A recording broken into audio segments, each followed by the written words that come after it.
नमस्कार दोस्तों, मेरा नाम है नितिन। आज हम बात करने वाले हैं बाबा तुंगनाथ जी की यात्रा के बारे में, स्पेशली उन लोगों के लिए जो कि केदारनाथ यात्रा करने जा रहे हैं। तो कुछ लोगों ने मेरे को कमेंट करके ये पूछा कि क्या हम केदारनाथ जी की यात्रा के साथ साथ तुंगनाथ बाबा जी की यात्रा भी कर सकते हैं। तो बिल्कुल कर सकते हैं दोस्तों। ये वीडियो मैं आप ही के लिए बना रहा हूँ, तो वीडियो को लगातार देखते रहिए, बिल्कुल भी स्किप मत करिए। और वीडियो को शुरू करने से पहले जल्दी से कर दीजिए लाइक और चैनल को कर दीजिए सब्सक्राइब। तो दोस्तों, तुंगनाथ पहुंचने के लिए आपको सबसे पहले पहुंचना पड़ेगा चोपता। जी हाँ दोस्तों, आपको सबसे पहले पहुंचना पड़ेगा चोपता। चोपता जो है मिनी स्विट्जरलैंड के नाम से भी जाना जाता है।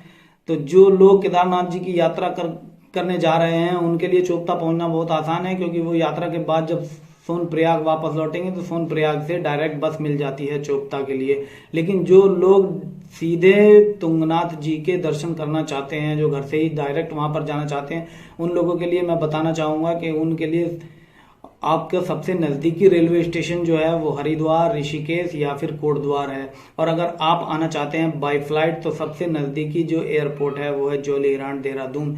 तो दोस्तों, यहाँ से आपकी जो जर्नी होगी वो बस द्वारा स्टार्ट होगी। या तो आप बस से जा सकते हैं, शेयर टैक्सी कर सकते हैं, या फिर अपनी पर्सनल कैब भी कर सकते हैं। इसके अलावा अगर आप बाई कार या बाई बाइक भी जाना चाहते हैं तो आप आसानी से चोपता बाई कार या बाई बाइक पहुंच सकते हैं दोस्तों। अब बात करते हैं दोस्तों उनकी, जो लोग केदारनाथ की यात्रा कर कर लौटे हैं सोनप्रयाग। तो जो लोग सोनप्रयाग लौट कर आ चुके हैं वो सोनप्रयाग से डायरेक्ट बस मिलती है बद्रीनाथ जी के लिए। जी हाँ दोस्तों, जो लोग बद्रीनाथ जाने वाले हैं वो भी बाबा तुंगनाथ जी के दर्शन कर सकते हैं। तो आपने सोनप्रयाग से बस पकड़नी है बद्रीनाथ वाली। जी हाँ, बीच में वो चोपता होकर के जाती है, तो वहां पर आपको उतरना है चोपता। चोपता उतरने के बाद अगर आप आ जाते हैं टाइमली शाम में केदारनाथ जी की यात्रा से सोनप्रयाग, तो मेरा सजेशन है कि आप पकड़िए बस। बस पकड़ने के बाद आप उतरिए चोपता, नाइट स्टे चोपता में कीजिए। अगर आप यात्रा के दौरान थक जाते हैं या फिर केदारनाथ जी की यात्रा से लौटते लौटते आपको लेट हो जाते हैं तो आप नाइट स्टे सोनप्रयाग में ही कर लीजिए। और सोनप्रयाग से अर्ली मॉर्निंग आप उठिए और पहुंच जाइए चोपता। तो दोस्तों, जो लोग नाइट में निकलेंगे चोपता के लिए तो वो नाइट स्टे कर लेंगे चोपता। चोपता में रूम आसानी से मिल जाते हैं, 500 to 1000 के समथिंग में रूम बड़े इजीली तरीके से मिल जाते हैं, जिसकी कोई प्रॉब्लम नहीं होती है। और जो लोग अर्ली मॉर्निंग निकलना चाहते हैं, जो सोनप्रयाग में ही रुके हैं, वो भी आप 10-11 बजे तक अगर आप चोपता पहुंच जाते हैं तो बस स्टैंड के पास ही बाबा तुंगनाथ जी के लिए जाने का रास्ता वहीं से मौजूद है। जी हाँ, जो ट्रैक है वो बाबा तुंगनाथ जी के जाने का तो वो बस स्टैंड के पास से ही है, 5 किलोमीटर का रास्ता है। जो लोग नाइट में वहां पहुंचे हैं तो वो उनको चोपता में स्टे करना पड़ेगा।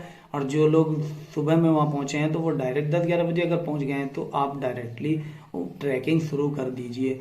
ट्रैकिंग शुरू करने के लिए आप पैदल भी जा सकते हैं, वहाँ खच्चर भी होते हैं। खच्चर 500 से 600 रुपये वन साइड का लेता है। जी हाँ दोस्तों, अगर आप राउंड ट्रिप करते हैं तो वो 1000 रुपये समथिंग में खच्चर कर लेंगे। लेकिन मेरा सजेशन यही है कि आप लोग पैदल यात्रा करोगे तो बहुत बढ़िया रहेगा, क्योंकि वहाँ पर एडवेंचर का मजा आप ले सकते हैं। 5 किलोमीटर की जर्नी जो है वो आपको काफी टाइम में पूरी करनी पड़ेगी, क्योंकि वहां पर खड़ी चढ़ाई है। लेकिन नज़ारे जो है वो विज़म है, मैं बोलकर बयान नहीं कर सकता। आपको जाने के बाद ही वहां पर देखकर आनंद का महत्व पता चलेगा कि क्या आनंद वहां पर पहुंचने के बाद है। तो दोस्तों, जैसे आप ऊपर पहुंच जाओगे, ऊपर जाने के बाद आप बाबा जी के दर्शन कर लोगे।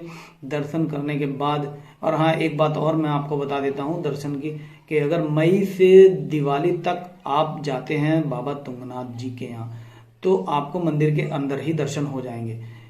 जी हाँ दोस्तों, अगर आप, फिर दोबारा से मैं बता रहा हूँ कि मई से अगर दिवाली तक आप जाते हैं तो बाबा तुंगनाथ जी के मंदिर के अंदर से आपको दर्शन हो जाएंगे।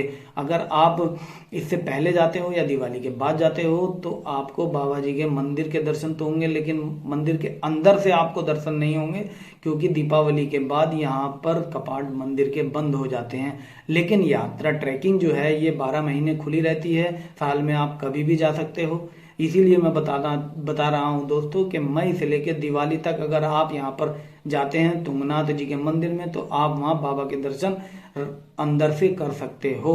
तो बाबा तुंगनाथ जी की जो हिस्ट्री है मंदिर की वो पांडवों से रिलेटेड है दोस्तों। इसी कारण इसे दुनिया का सबसे ऊंचा शिव मंदिर कहा जाता है दोस्तों। और यहाँ सर्दियों में काफ़ी भयंकर बर्फ मिलती है, जिसे देखकर आप नज़ारे कुछ और ही होंगे, जिसी के कारण इसे मिनी स्विट्जरलैंड भी कहा जाता है दोस्तों। दर्शन करने के बाद दोस्तों आप ऊपर जाएंगे तो ऊपर आपको एक जगह है चंद्रशिला, जो कि 1 से 1.5 किलोमीटर लगभग ऊपर है। तो ऊपर जाने के लिए आपको वहाँ से भी पैदल ही जाना पड़ेगा, लेकिन रास्ता वहाँ का थोड़ा छोटा है लेकिन एडवेंचर से भरा हुआ है। जैसे आप जाओगे तो आपको पता लग जाएगा, लेकिन बड़ा मज़ा आता है दोस्तों। वहाँ जाकर जब आप ऊपर पहुँचोगे तो वहाँ आकर आपको जो नज़ारा देखने को मिलेगा 360 व्यू का, 360 डिग्री व्यू जो है वो देखने का नज़ारा कुछ और ही है। वहाँ जाकर एकदम ऐसा महसूस होता है कि हाँ हम कहाँ आ गए दोस्तों। जी हाँ, तो ये देखने के लिए आपको जाना पड़ेगा, लेकिन इसका नज़ारा देखने के लिए भी मौसम डिपेंड करता है। अगर आप सर्दियों में जाते हो तो वहाँ पर बर्फ ही बर्फ मिलेगी, हैवी स्नोफॉल मिलेगा। तो अगर मौसम साफ रहा तो नज़ारा बढ़िया दिखाई देगा, लेकिन अगर मौसम साफ नहीं रहा, धुंध रही, तो आपको नज़ारा उतना अच्छा नहीं दिखाई देगा। अगर हाँ मौसम साफ रहा तो बढ़िया है। अगर आप जाओगे ये दिवाली से पहले तो मौसम साफ ही रहता है करीब करीब, तो आपको बढ़िया एकदम नज़ारा देखने को मिलेगा दोस्तों। उसके बाद आप वापसी ट्रैकिंग कर सकते हैं। वापसी ट्रैकिंग करने में आपको शाम हो जाएगी। शाम होने के बाद जब आप लौटोगे तो अपने होटल में रुकोगे। उसके बाद आप अर्ली मॉर्निंग, अगर आप बद्रीनाथ जी के धाम के दर्शन करना चाहते हैं तो चोपता बस स्टैंड से आपको बद्रीनाथ जी के लिए सीधे बस मिल जाती है। लेकिन अगर आप आना चाहते हैं वापस हरिद्वार, ऋषिकेश या कोटद्वार, जहाँ से भी आप गए थे दोस्तों, तो बस पकड़ के आपको चोपता से आगे आते हुए 30 किलोमीटर लगभग पर एक जगह पड़ेगी ऊखी मठ। जी हाँ दोस्तों, ऊखी मठ में आपको कुछ देर के लिए रुकना होगा। वहाँ पर एक मंदिर है, श्री ओमकारेश्वर मंदिर।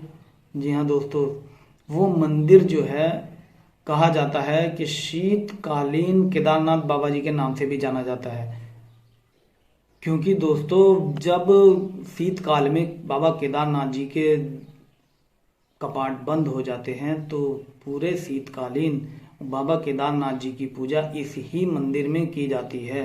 तो इसीलिए इनको शीतकालीन बाबा केदारनाथ भी कहा जाता है दोस्तों। अगर आप शीतकाल में जाते हो, सर्दियों में अगर चोपता घूमने जाते हो, तो यहाँ जाओगे तो आप साथ में बाबा केदारनाथ जी के दर्शन भी इसी मंदिर में कर सकते हैं।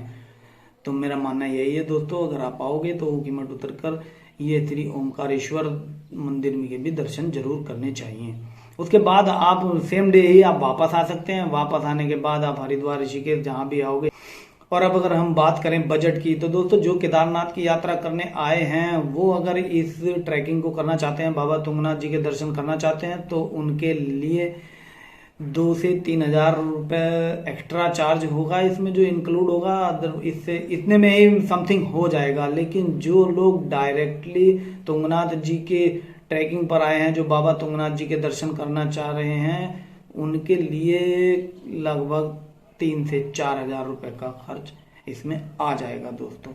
तो दोस्तों वीडियो अगर अच्छी लगी हो तो कर दीजिए लाइक और चैनल को कर दीजिए सब्सक्राइब। अगली नेक्स्ट वीडियो में मैं फिर मिलूंगा आपके साथ, तब तक के लिए बाय बाय। जय हिंद, जय केदारनाथ दोस्तों।